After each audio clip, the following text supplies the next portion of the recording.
آج ہماری گفتگو کا جو عنوان ہے وہ ہے عظمت حضرت انسان، یعنی انسان کی کیا عزت ہے، کیا عظمت ہے اور کیا فضیلت ہے۔ اللہ تعالیٰ نے اپنی تمام مخلوقات میں سے سب سے زیادہ شرف، عزت، وقار اور قدر و قیمت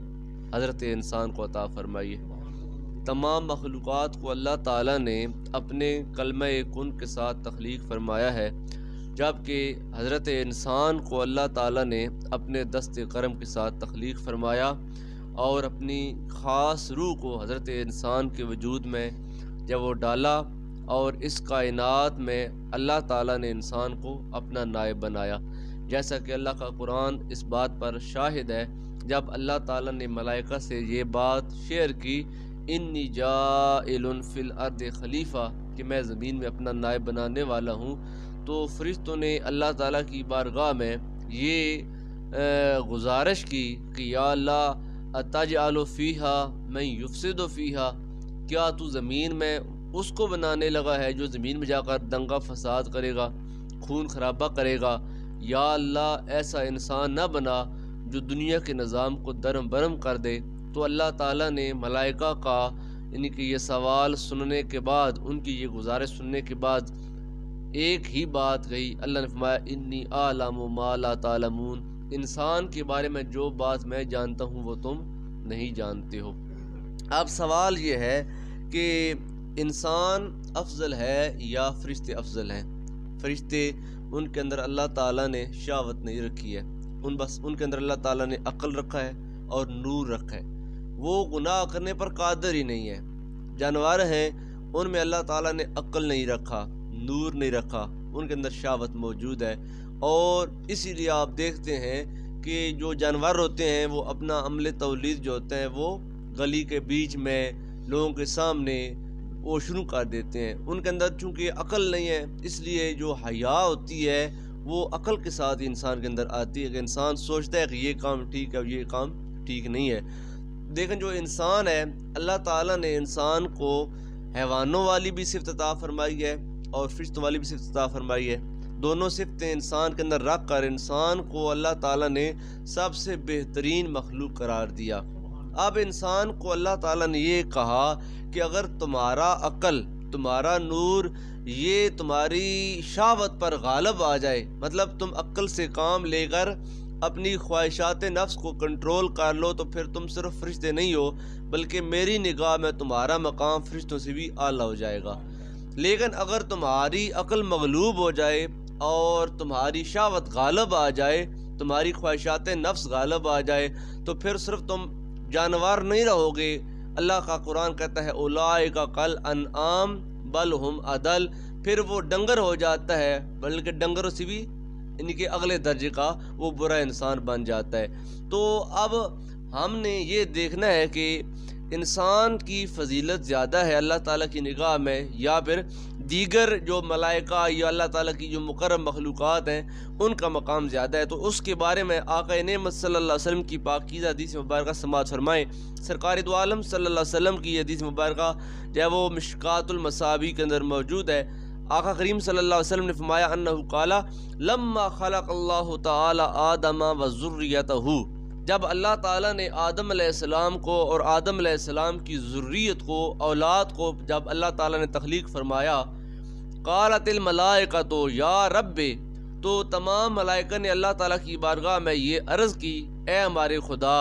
خلقتہم، تو نے ان کو پیدا کیا ہے، تخلیق کیا، یعنی کہ آدم اور اولاد آدم کو تو نے پیدا کیا ہے، یاکلون، یہ کھاتے بھی ہیں، ویشربون، یہ پیتے بھی ہیں، وینکحون، یہ شادیاں بھی کرتے ہیں، ویرکبون، یہ سواریاں بھی کرتے ہیں، ویلبسون الثیاب، یہ کپڑے بھی پہنتے ہیں، وینامون، اور یہ سوتے بھی ہیں، ویسرحون، اور یہ استراحت بھی کرتے ہیں، آرام بھی کرتے ہیں، یعنی کہ یہ ہم انسانوں کی تمام جو عادات ہیں فرشتوں نے گن گن کر اللہ تعالیٰ کی بارگاہ میں بیان کی کہ یا اللہ یہ کھاتے بھی ہیں، پیتے بھی ہیں، شادیاں کرتے ہیں، سواریاں بھی استعمال کرتے ہیں، کپڑے پہنتے ہیں، سوتے ہیں، آرام کرتے ہیں۔ وَلَمْ تَجْعَلْ لَنَا شَيْئًا مِّن ذَلِكَ، لیکن یا اللہ تو نے ان چیزوں میں سے کوئی ایک چیز بھی ہمارے اندر پیدا نہیں کی ہے۔ یعنی کہ انسان کھاتا ہے، ہم نہیں کھاتے ہیں، انسان پیتا ہے، ہم نہیں پیتے ہیں، انسان شادیاں کرتا ہے، ہم شادی نہیں کرتے ہیں، انسان سفر کرتا ہے، ہم سفر نہیں کرتے ہیں، یعنی کہ ہم سواری کی استعمال نہیں کرتے ہیں، انسان سوتا ہے، ہم سوتے کوئی نہیں ہے، انسان آرام کرتا ہے، ہم آرام نہیں۔ اب جو اللہ تعالیٰ نے فرشتے پیدا کیے ہیں، جن فرشتوں کو اللہ تعالیٰ نے قیام کے لیے پیدا کیا، وہ روز اول سے لے کر قیامت تک حالت قیام میں ہی ہیں۔ جن کو اللہ تعالیٰ نے حالت رکوع میں اپنی تسبیح بیان کرنے کے لیے پیدا فرمایا، وہ اسی حالت پر قیامت تک ہیں، اور جو حالت سجدہ میں ہیں وہ اسی حالت پر اللہ تعالیٰ کے حضور حالت سجدہ میں رہیں گے۔ تو وہ کہنے لگے یا اللہ تو نے انسان کو پیدا کر کے اس کے اندر بہت سی کوالٹیاں رکھی ہیں، کھاتا پیتا سوتا جاگتا نکاح کرتا ہے آتا جاتا ہے، لیکن ہمارے اندر ایسی کوئی چیز پیدا نہیں کی۔ فَاجْعَلْ لَهُمُ الدُّنْيَا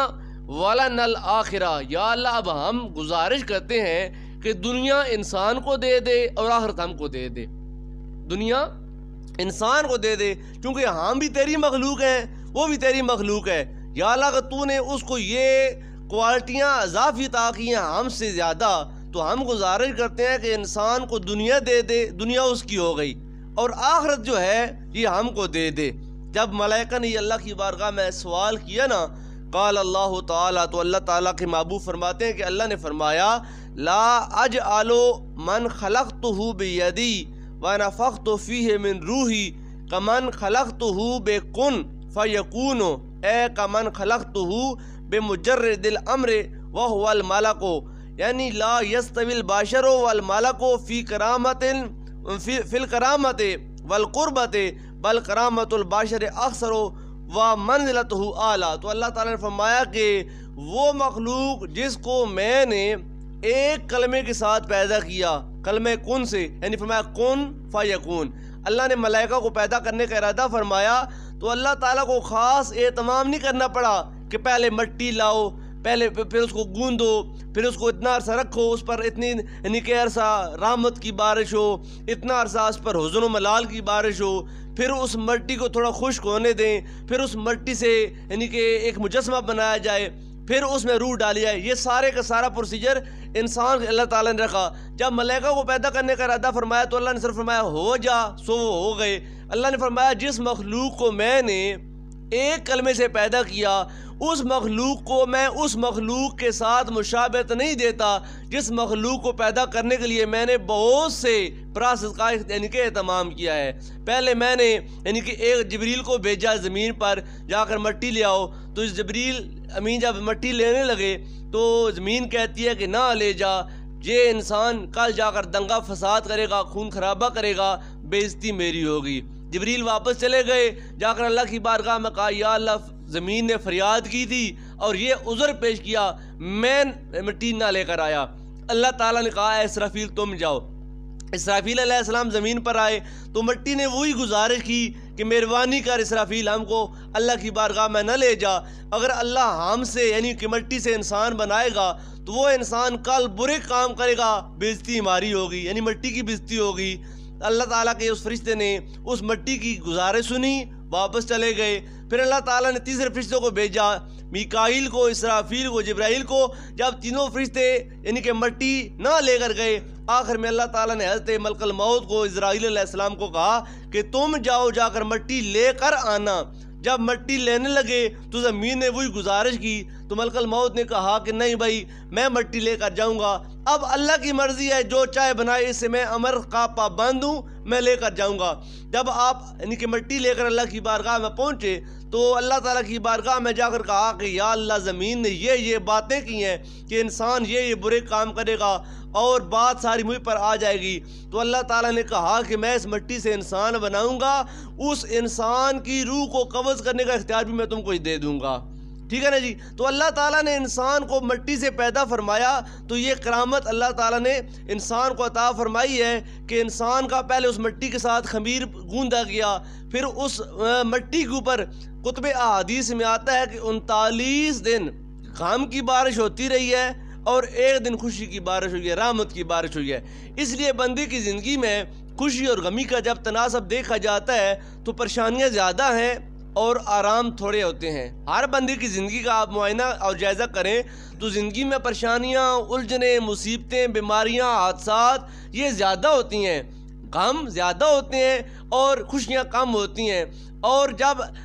خوشی اور غمی کا تناسب دیکھا جاتا ہے تو غمی غالب آ جاتی ہے۔ مثال کے طور پر جب خوشی کا وقت ہوتا ہے، خوشی کے وقت جب جوان کی شادی کا وقت ہو اور اس جوان کا باپ کچھ عرصے پہلے یا ماں کچھ عرصے پہلے فوت ہو چکی ہو تو خوشی کے موقع پر تو انسان کو خوش ہونا چاہیے، لیکن جب جوان اپنے سر پر سہرا سجاتا ہے تو اس کو ماں یا باپ کی جب یاد آتی ہے تو لوگ تو خوش ہوتے ہیں کہ خوشی کا وقت ہے، لیکن اس بچے کا، اس جوان کا دل مغموم ہو جاتا ہے اور غمی دوبارہ اس کے اوپر غالب آ جاتی ہے۔ اور غمی کے وقت اگر خوشی یاد آئے تو پھر بھی غمی میں اضافہ ہوتا ہے۔ جب مثال کے طور پر ایک جوان کی شادی ہوئی ہے، باپ اس کا یعنی کہ موجود تھا، تو اس شادی کے چند دن کے بعد جب باپ فوت ہو جاتا ہے، غمی کا وقت ہے، تو اس غمی کے وقت اس جوان کو یاد آتا ہے کہ کل ہی میرے باپ نے میرے سر پر سہرا سجایا تھا، آج میرا باپ میرے سر پر نہیں رہا، تو اس غمی پر خوشی کا یاد آنا اس غمی کو مزید بڑھا دیتا ہے۔ خوشی کے وقت غمی یاد آئے تب بھی غمی بڑھ جاتی ہے، غمی کے وقت خوشی یاد آئے تب بھی غمی بڑھ جاتی ہے۔ اس کی وجہ یہ ہے کہ جب آدم علیہ السلام کے خمیر کو گوندا گیا، مٹی کو گوندا گیا، اس مٹی پر 39 دن تک غم کی بارش ہوتی رہی ہے، پریشانی کی بارش ہوتی رہی ہے، حزن و ملال کی بارش ہوتی رہی ہے، اور صرف ایک دن رحمت کی بارش ہوئی ہے، خوشی کی بارش ہوئی ہے۔ اس لیے بندے کی زندگی میں غم اور پریشانیاں اور مصیبتیں یہ زیادہ ہوتی ہیں۔ تو ہمارا جو موضوع ہے یہ کہ انسان کو اللہ تعالیٰ نے کیا کیا کرامتیں عطا فرمائی ہیں۔ تو فرشتوں نے کہا یا اللہ ہم کو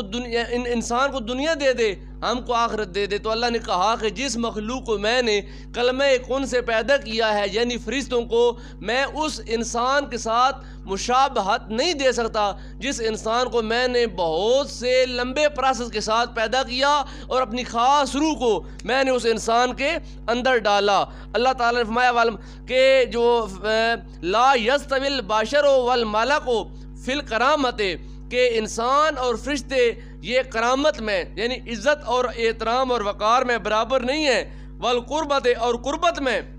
اللہ کے حضور جو قربت انسان کو ہے وہ فرشتے بے شک اللہ تعالیٰ کے نزدیک ہیں، عالم سماوات میں، اس کے باوجود جو انسان کو قربت حاصل ہے وہ فرشتوں کو بھی حاصل نہیں ہے۔ اللہ فرماتا ہے بل کرامت البشر اکثر، انسان کی بشر کی جو کرامت ہے وہ زیادہ ہے، ومنزلتہ اعلیٰ، اور اللہ کے حضور انسان کا مقام اور منزلت فرشتوں سے بھی بہت اعلیٰ ہے۔ انسان بننا یہ بہت مشکل ہے۔ ہم بظاہر تو یعنی کہ انسان چلتے پھرتے ہیں، یہ ہماری یعنی کہ ایک جاندار باڈی ہے، اصل میں انسان یہ نہیں ہے جو ہم دکھائی دے رہے ہیں، اصل میں انسان ہمارے اندر کا انسان انسانیت ہے۔ اگر وہ بیدار ہو، وہ جوان ہو، اس کی آنکھیں کھلی ہوں، تب ہم حقیقی معنوں میں انسان کہلانے کے قابل ہوتے ہیں۔ تو اللہ تعالیٰ نے انسان کو بہت سی یعنی کہ شرافت اور کرامت عطا فرمائی ہے۔ انسان کو اللہ تعالیٰ نے فرشتوں سے اعلیٰ مخلوق پیدا فرمایا ہے، یعنی کہ فرشتے اعلیٰ نہیں ہیں، انسان فرشتوں سے اعلیٰ ہے۔ اور اس کے اوپر علماء کرام نے بڑا تبصرہ کیا ہے۔ علماء کہتے ہیں لا نزاع فی، اس بات میں کوئی یعنی کہ جھگڑا نہیں ہے، کوئی بحث و مباحثہ نہیں ہے کہ ان الانبیاء علیہم السلام افضل من الملائکۃ السفلیہ، فرشتے دو طرح کے ہوتے ہیں، ایک نیچے آسمانوں کے فرشتے، ایک اونچے آسمانوں کے، عرش کے فرشتے، جنت کے فرشتے، عالم سماوات اونچے یعنی کہ جہانوں کے جو فرشتے ہوتے ہیں، ان کا جو آسمان بڑھتا جاتا ہے، عرش کے نزدیک ہوتے جاتے ہیں، ایسے ایسے فرشتوں کا رینک رتبہ وہ بھی بڑھتا جاتا ہے۔ نیچے والے آسمانی دنیا پر جو فرشتے ہیں ان کا مقام و مرتبہ دوسرے آسمان والے فرشتوں سے تھوڑا کم ہوتا ہے، اور دوسرے آسمان والے فرشتے اس کا درجہ پہلے سے زیادہ ہوتا ہے۔ اس طرح جو فرشتوں کے رینک اور رتبے بڑھتے جاتے ہیں، اس طرح اللہ تعالیٰ ان کو پروموشن دیتا جاتا ہے، پہلے سے دوسرے آسمان، دوسرے سے تیسرے آسمان، حتیٰ کہ ساتویں آسمان سدرۃ المنتہا اور عرش تک جو فرشتوں کی اللہ تعالیٰ نے ڈیوٹیاں لگائی ہیں۔ تو علماء کہتے ہیں کہ اس بات میں کوئی نزاع نہیں ہے، جھگڑا نہیں ہے کہ جو انبیاء کرام ہیں، جو انسان ہیں، وہ یعنی کہ جو نیچے والے فرشتے ہیں الملائکۃ السفلیہ، یہ ان سے انبیاء کرام افضل ہیں۔ انما النزاع فی الملائکۃ العلویۃ السماویہ، نزاع اور جھگڑا اور بحث و مباحثہ اس بات میں ہے کہ کیا نبی جو ہیں، جو انسان ہیں، وہ عالم سماوات جو اونچے والے آسمان کے جو فرشتے ہیں، کیا ان سے یہ افضل ہیں یا نہیں ہیں؟ اس بات میں علماء نے کلام کیا ہے۔ فقال اکثر الصحابہ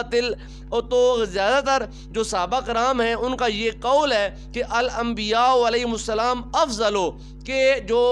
انبیاء کرام ہوتے ہیں، جو اللہ کے نبی ہوتے ہیں، وہ عالم سماوات، خواہ پہلا آسمان ہو یا ساتواں آسمان، ہر آسمان کے فرشتوں سے اللہ تعالیٰ نے نبیوں کا مقام و مرتبہ زیادہ اعلیٰ بنایا ہے۔ یہ نبی جو ہے وہ زیادہ افضل ہیں، اور اسی کے اوپر تمام یعنی کہ اہل الملل، ان تمام ملتوں کا اسی بات پر اتفاق ہے۔ لیکن جو معتزلہ ہیں وہ کہتے ہیں کہ ملائکہ یہ افضل ہیں، اور اسی بات کو جب وہ فلسفیوں نے بھی لیا ہے۔ لیکن ہمارے اہل سنت کے جو علماء ہیں انہوں نے جو دلیلیں پکڑی ہیں اس بات پر کہ نبی ہیں، جو انسان ہیں، وہ فرشتوں سے افضل ہیں، اس کی وجوہات کیا ہیں، تو انہوں نے ایک دو تین وجوہات کا تذکرہ فرمایا جو میں آپ کے سامنے رکھتا ہوں۔ پہلی انہوں نے دلیل یہ دی ہے کہ اللہ تعالیٰ نے فرمایا وَإِذْ قُلْنَا لِلْمَلَائِكَةِ اسْجُدُوا لِآدَمَ،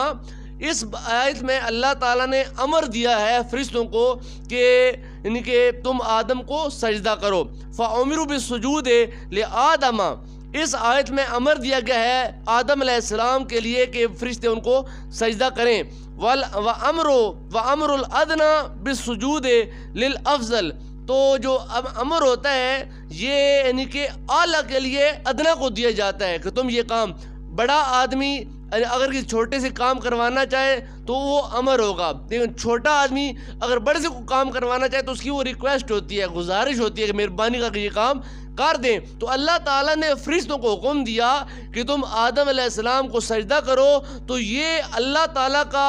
آدم علیہ السلام کو سجدہ کروانا اس بات کی دلیل ہے کہ آدم علیہ السلام رینک اور رتبے کے اعتبار سے فرشتوں سے زیادہ اللہ تعالیٰ کی بارگاہ میں مقرب اور پیارے ہیں۔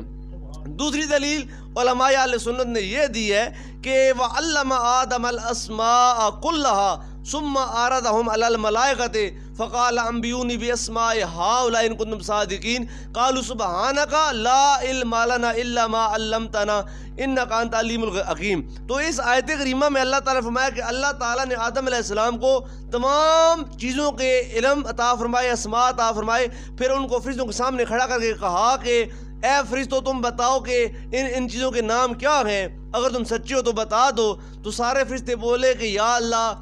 ہم وہی جانتے ہیں جو تو نے ہم کو بتایا اور سکھایا ہے، اس کے علاوہ ہم مزید کچھ نہیں جانتے ہیں۔ تو وہاں پر فرشتوں نے آ کر اپنی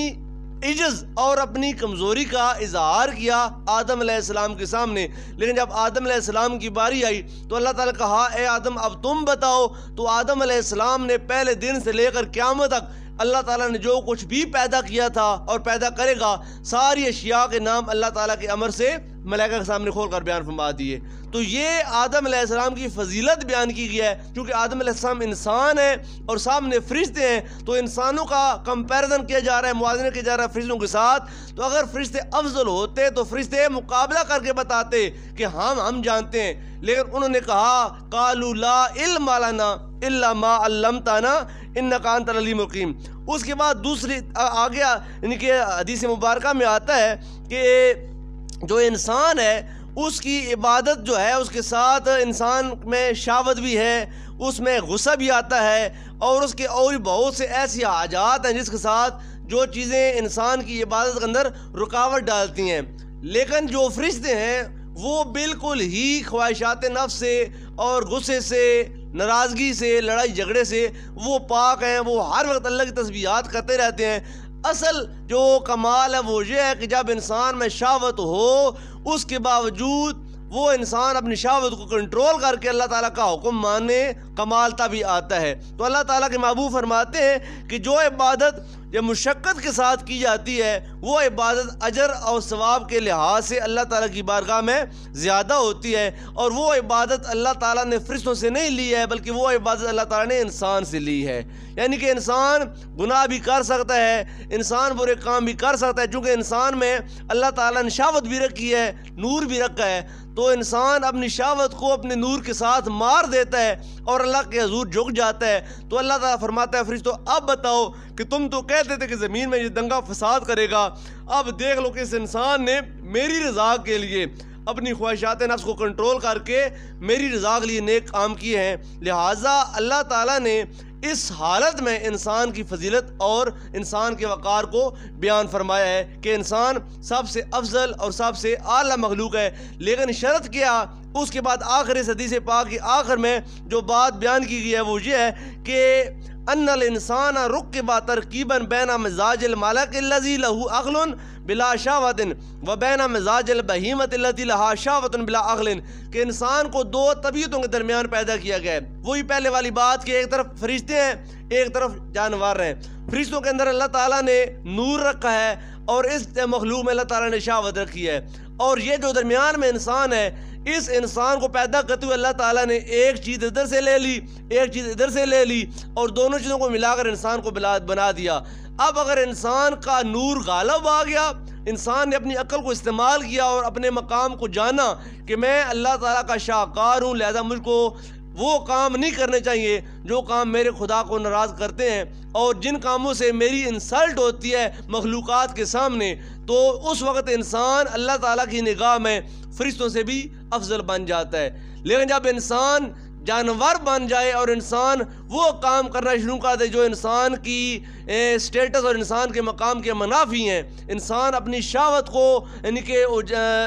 زندہ کر لے اور عقل کو، نور کو مار دے، تو اللہ تعالیٰ کی نگاہ میں انسان کا کوئی مقام نہیں رہتا۔ اللہ کہتا ہے اولئک کالانعام بل ہم اضل، کہ اب تو یہ انسان چلتا پھرتا انسان ہے دو ٹانگوں والا، لیکن اللہ کی نگاہ میں یہ انسان کہلانے کی بھی قابل نہیں رہا، کیونکہ اس نے اپنے جب وہ مقصد تخلیق کو بلا دیا ہے۔ تو اللہ تعالیٰ نے حضرت انسان کو بڑی عزتیں عطا فرمائی ہیں۔ ہم کو اب دیکھنا ہے کہ ہم حقیقی معنوں میں انسان کہلانے کے قابل ہیں یا نہیں ہیں۔ اب ہمیں اللہ نے عقل بھی رکھا ہے، اللہ نے ہمیں شہوت بھی رکھی ہے۔ ہماری ڈیوٹی یہ ہے کہ ہم اپنی عقل کو استعمال کریں۔ کل جو ہم نے درس حدیث دیا تھا اس میں سرکار نے یہی کہا تھا کہ جو عقل ہے یہ بندے مومن کا ہتھیار ہے۔ اب ہم نے اپنی عقل کو استعمال کرنا ہے تو وہ کام کرنے ہیں اپنی عقل کے ساتھ سوچ کر جن کاموں کے ساتھ ہم کو اللہ تعالیٰ کے حضور مزید قرب نصیب ہو جائے، اور ان کاموں سے اپنے آپ کو بچا کر رکھنا ہے جن کاموں کے ساتھ ہم اللہ تعالیٰ کی بارگاہ سے دور ہو جاتے ہیں۔ اللہ تعالیٰ کی بارگاہ میں دعائیں اللہ ہم سب کو حقیقی انسان بننے کی توفیق عطا فرمائے، وہ انسان جس پر کل روز قیامت فرشتے بھی ناز کریں۔ ہم ایسے نیک اور صالح اعمال کریں کہ جس ساتھ ہم سب کو اللہ تعالیٰ کی بارگاہ میں تمام مخلوقات کے سامنے مباحات اور فخر کرنے کا موقع ملے۔ اللہ تعالیٰ کہے کہ اے میری ملائکہ، اے دیگر مخلوقات، دیکھ لو یہ وہی انسان ہے جن کے بنانے پر تم نے اعتراض کیا تھا، لیکن آج اس انسان نے ثابت کر دیا کہ اس نے جو بھی دنیا میں کام کیے ہیں ان تمام کاموں کا مطمع نظر صرف ایک یہ ہے کہ میں اللہ تعالیٰ کا خالص بندہ بن جاؤں اور مخلص بندہ بن جاؤں۔ اللہ تعالیٰ ہم سب کو حقیقی انسان بننے کی توفیق عطا فرمائے۔ آمین۔ وآخر دعوانا ان الحمد للہ۔